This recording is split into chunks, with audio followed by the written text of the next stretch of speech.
Guys, Alec Baldwin has now hit a new low. We talk a lot about celebrities crashing out on this show, but he quite literally did.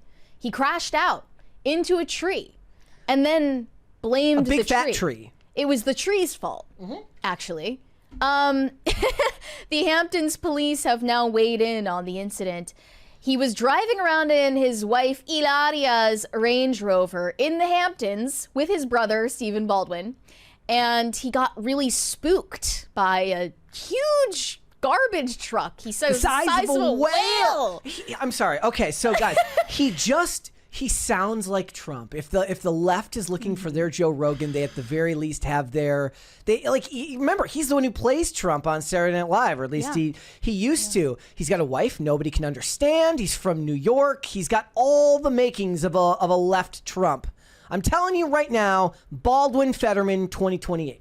One shot to save America. The major difference between Alec Baldwin and Donald Trump is that Alec Baldwin is a long-housed beta male. Well, yeah, that, and he's killed somebody. Runs his shit. His wife has him on a leash. And he killed somebody. And also he's allegedly a murderer. Allegedly, I'm sorry. He was not partially responsible. He was there apparently when I don't even know what you're legally allowed. A gun in his hand went off and killed somebody. A gun was fired. It happened to be in his hand, and there is no relation between his finger and the trigger being moved. I think he said that he didn't do it. I think he said he didn't do it. He didn't pull the trigger. It's like he didn't hit the tree. The tree hit him. It was magic. Yes. Just like the Rust shooting, he was in the car, but it happened to collide with a tree, and it was the tree's fault. Here was the official statement from the East Hampton Town Police Department Chief, Michael Sarlo. A white 2023 Range Rover, operated by Alec Baldwin, with passenger Stephen Baldwin, was found to have struck a tree. It was found to have struck a tree. That's the most deceptive, passive language. He didn't hit a tree. It was the car was found to have struck a tree on the eastbound shoulder of the roadway while avoiding the turning action of a 2020 Mack commercial truck registered to National Waste Services out of Bayshore, New York. There were no injuries reported or summons issued, and the contributing factors to the accident were found to be a reaction to an uninvolved vehicle and the slippery and wet roadway conditions. So it wasn't Alec Baldwin's fault. It was the road's fault. It was the tree's fault. It was probably the whale-sized garbage truck's fault as well. And he, for some reason, took to his Instagram to give a statement on what happened, and he just looks absolutely dead inside. He's also staring at the floor the entire time. And this is the funniest part. Alec Baldwin doesn't replace the battery in his freaking smoke alarm. I didn't know he would be playing into those stereotypes. But let's listen to this video. Number of names. But this morning I was in this car accident. Guy cut me off in a truck. Big garbage truck. I mean, a garbage truck the size of a whale. I've never seen a garbage truck. It must have been something commercial for like taking away material from construction. Okay, so here's the thing. I'm assuming that he's got the front-facing camera on because it looks like his wedding ring is on the opposite hand. Right.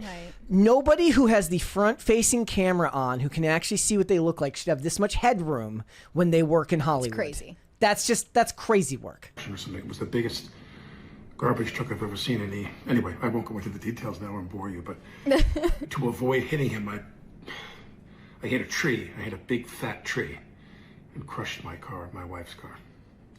I crushed my wife's car. I feel bad about that, but it's all fine, and I'm fine, and my brother's fine, and blah-blah-blah. Congratulations to everybody on the film festival. Thank you to the East Hampton Police Department, the town police department, for coming to my aid. They came in and we filed a report with them.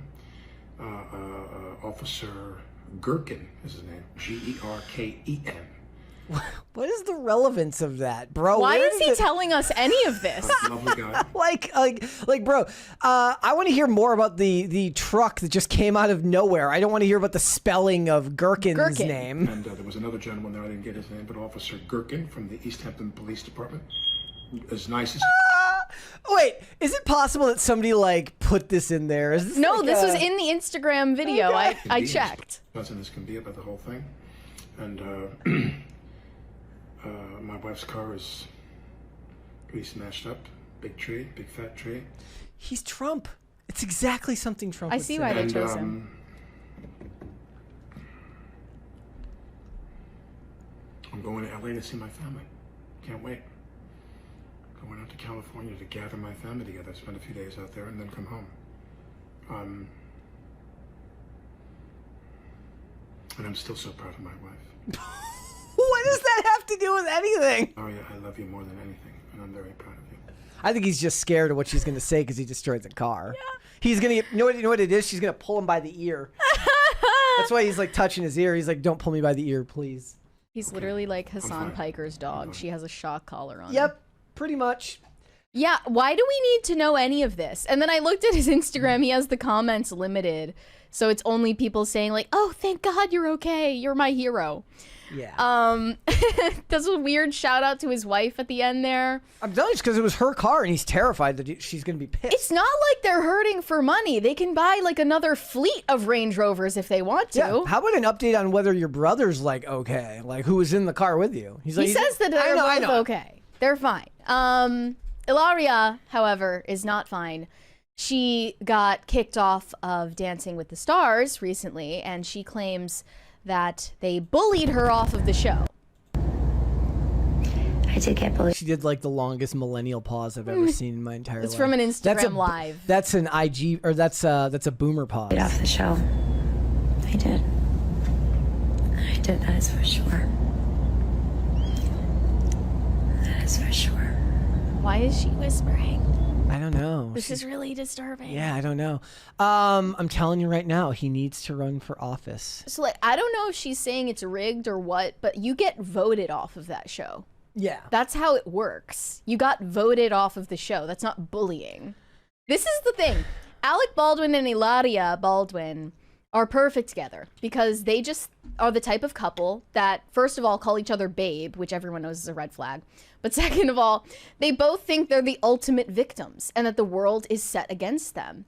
It's us against the world, babe. Yeah. That's them as a couple, condensed into one sentence. So I think they're kind of a match made in hell. I'm ready for it. Yeah. I'm ready for them to, first of all, for him to run for office because the gun control debate would be hilarious.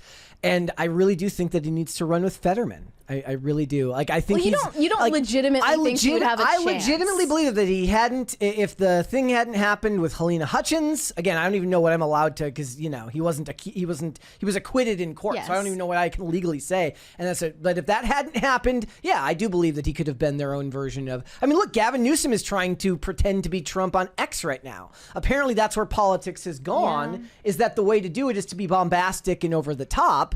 And what is it? They would always say, like, gone are the days of like respectability in politics. They showed like the picture of Obama and Mitt Romney after the debate in 2012. They're like, literally the last time politics felt like it was for grown-ups. And the top comment just says, "You were calling Mitt Romney Hitler then too." The most inoffensive politician that the right had. But I'm telling you right now, we got to go with Baldwin, Fetterman, 2028. One shot to save America, and he can just cosplay as his character from 30 Rock the whole time. That would be incredible. I love God, America. Donaghy.